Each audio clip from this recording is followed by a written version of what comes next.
Je ne vais pas rester longtemps sur l'introduction, mais j'espère que vous allez bien. Aujourd'hui, on se réveille à Night City pour analyser et critiquer le nouveau jeu de CD Projekt Red, Cyberpunk 2077. Cyberpunk 2077, un jeu qui va se passer dans un futur proche avec des cyberimplants, du cybersexe et surtout des cybervoitures. Ce jeu va directement vous plonger dans une aventure incroyable. Mais tout d'abord, je vais vous poser une question. Est-ce que ce jeu est une déception? Eh bien, on répondra à cette question à la fin de la vidéo. Tout d'abord, je voudrais dire que cette critique et cette analyse sera basée sur mon expérience de jeu, sur mon PC, sur mon ordinateur, sur comment j'ai évalué tout simplement ce jeu. Donc, je sais tout ce qu'il y a eu avec toutes les consoles, je sais toute la merde qu'il y a pu avoir comme pas possible, mais moi je parle de mon expérience de jeu. Bon, maintenant que les points sur les i sont dits, on va pouvoir commencer par les graphismes. C'est un truc de malade. Vous pouvez dire tout ce que vous voulez sur Night City et sur l'environnement de Cyberpunk, mais l'immersion et les graphismes sont présents. Ou en tout cas sur mon ordinateur à moi, sur ma machine à moi, en tout cas les graphismes sont présents. Tout est absolument immense dans Night City, entre les différents buildings, les différents quartiers ou les différents clans. Tout est absolument bien fait pour qu'on soit vraiment bien immergé dans ce futur qui nous est proche, malheureusement. La ville est attractive et c'est pas la seule, même son entourage, les Badlands, le désert des Badlands, je peux vous assurer que c'est juste génial. Je vais pas vous mentir, j'ai peut-être même un petit côté un peu plus Badlands que Night City. Je vous assure, le nombre de fois que je me suis baladé en faisant les petits boulots du NCPD ou les différents contrats hors de la ville, les Badlands sont tout simplement juste incroyables. Je sais pas si c'est mon petit côté nomade qui ressort, mais en tout cas, j'ai littéralement kiffé. Tout est bien fait et tout est super immersif, comme je vous l'ai dit. Bien sûr, ne vous inquiétez pas, c'est vrai que je ne suis pas là pour niquer le jeu, mais je ne suis pas non plus là pour le mettre totalement en avant. Le jeu a des bugs, le jeu est pas parfait, mais il a toujours son côté qu'il faut mettre en avant. Le côté immersion, le côté histoire, le côté de ses personnages, le côté de sa trame, c'est juste incroyable. Le commencement, la première fois que vous lancez Cyberpunk 2077, et ça je vous peux pas mentir, c'est une chose incroyable. Par la suite, différents modes de jeu s'offrent à vous. Vous allez pouvoir déterminer qui vous êtes. Tout d'abord, vous avez le nomade. Le nomade est la personne vivant à l'extérieur de la ville. Il ne connaît en rien Night City, mais ne lui empêchera pas de lui en mettre plein la vue. Gosse de rue. Vous avez Night City dans votre poche et vous savez qui est qui. Les petits clans de la ville ne vous fait pas peur. Bref, vous avez grandi dans cette ville. Et pour terminer, corporation. Grandi dans les grands buildings au sein de différentes corporations, vous savez comment faire affaire et connaître les différents secrets. Maintenant, vous allez pouvoir choisir votre Vincent ou votre Valérie. Oui, la création de votre personnage est un des plus gros points forts du jeu. C'est tout simplement incroyable. Vous allez pouvoir lui donner le style que vous souhaitez. Vous allez pouvoir tout simplement absolument tout modifier. Et quand je dis tout, je dis bien tout. Le début de l'histoire, en tout cas les premières heures de jeu, sont là pour mettre les bases de Cyberpunk 2077. La vraie trame principale de l'histoire arrive après 6 voire 7 heures de jeu. Là vous êtes en train de vous dire que 6-7 heures de jeu c'est quand même pas mal et que ça risque d'être long avant d'arriver dans la trame principale. Eh bien non, c'est un truc de malade. C'est vrai que la première fois, dès que vous allez ouvrir la carte de Night City, vous allez être perdu. Je vais pas vous mentir, entre les différents contrats, les missions annexes, les missions principales et les différents magasins, etc. voire même les différents boulots du NCPD, vous allez être paumé. Mais vous inquiétez pas, ça ne va pas durer longtemps, vous allez vite vous y retrouver en faisant les différents boulots par-ci par-là et en vous faisant un max de fric et de réputation, bien sûr. On est là pour ça. Dans les menus du jeu, vous aurez différents onglets, comme par exemple l'onglet inventaire où vous pourrez tout simplement voir vos armes, voir vos DPS d'armes, etc. Vos armures, vos santé, les différentes endurances. Vous pourrez aussi changer tout simplement votre apparence avec différents pantalons, chaussures, t-shirts, etc. que vous pourrez trouver tout simplement dans des missions annexes, dans des contrats, dans des boulots du NCPD ou voire même dans les cadavres de vos ennemis. On va revenir 2 secondes à l'histoire qui est tout simplement incroyable, vraiment, l'histoire est un très gros point fort du jeu. Mais vous attendez 30 secondes, faites bien gaffe à vous, il va y avoir des spoilers. Pas maintenant, je vous rassure, pas maintenant, il n'y aura pas de spoilers.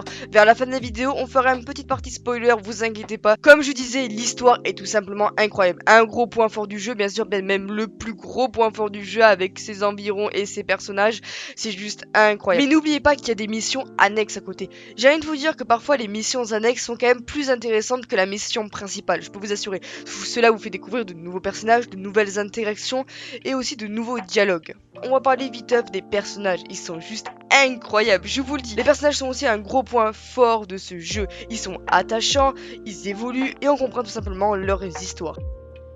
Mais ça encore, c'est à vous de le découvrir. J'ai pas envie de tout vous dire. Ce n'est pas à moi de juger si vous allez aimer ou non Cyberpunk. Bon, maintenant qu'on a parlé un peu des points positifs de Cyberpunk, c'est-à-dire l'histoire, les missions annexes, les contrats, les boulots du NCPD, les personnages, bref, je peux encore en dire plein, vraiment plein.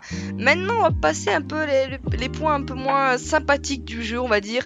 Tout ce qui est points techniques, c'est-à-dire combat, véhicules, etc. C'est vrai que c'est quelque chose qui n'est... Enfin, je m'attendais à mieux, en tout cas.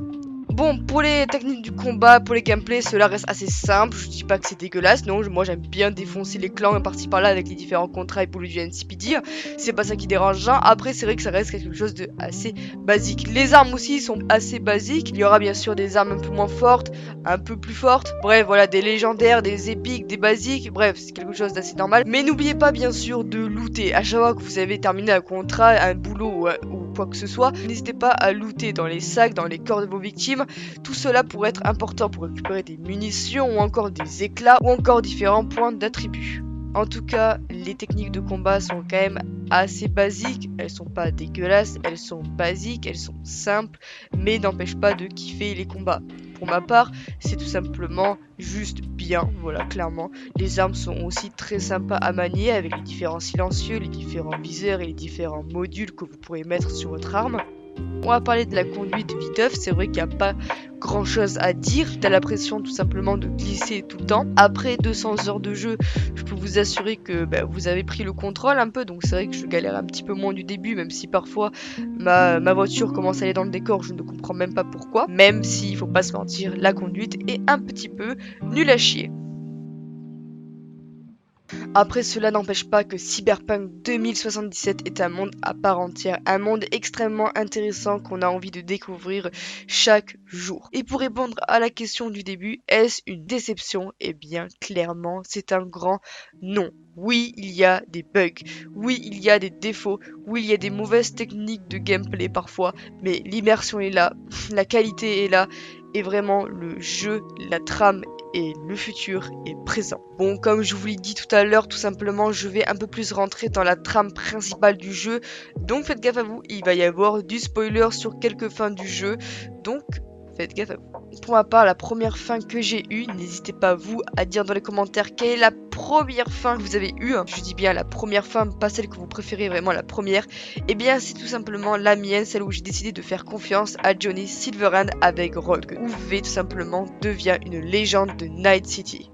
C'est vrai, je m'attendais un peu plus, même si pour moi elle me va, clairement mon V-Nomade lui va, mais en même temps, on va pas se mentir, pour ceux qui ont fait la fin avec les Aldecados, on va pas se mentir, c'est la meilleure. Je la kiffe totalement et c'est vrai que la fin avec les Aldecados va mieux pour un V nomade. C'est vrai qu'au début, je n'ai pas choisi la fin avec Panam et les Aldecados car pour ma part, avoir des morts sur la conscience pour ma propre peau, aïe aïe aïe aïe, j'allais vraiment pas assumer et c'est vrai que c'est la deuxième fin que j'ai faite, même si c'est vrai que la fin avec les Aldecados est incroyable. Après, si je devais faire un classement de mes fins préférées, on va dire, celle avec Arasaka, je la mettrais en dernier. Car oui, je l'ai faite, malheureusement j'avais oublié de sauver Takemura, donc je l'ai faite avec à la fin Hellman, quelque chose comme ça, bref, je sais plus, le mec qu'on va chercher avec Panam lors de la mission au tout début du jeu, enfin vers le milieu du jeu en tout cas. C'est vrai, cette fin ne m'a pas vraiment satisfaite.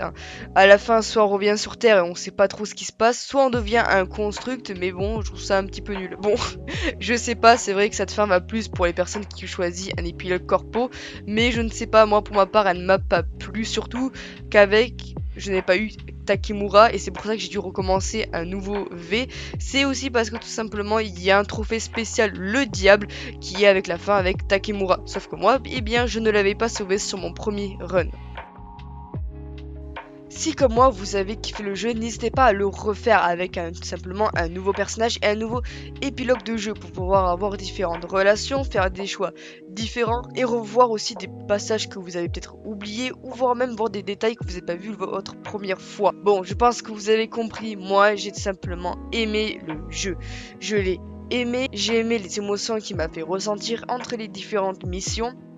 quand je parle de Cyberpunk, je parle avec du bonheur. Même avec les différents points noirs du jeu, il est là, il est présent et il est juste incroyable.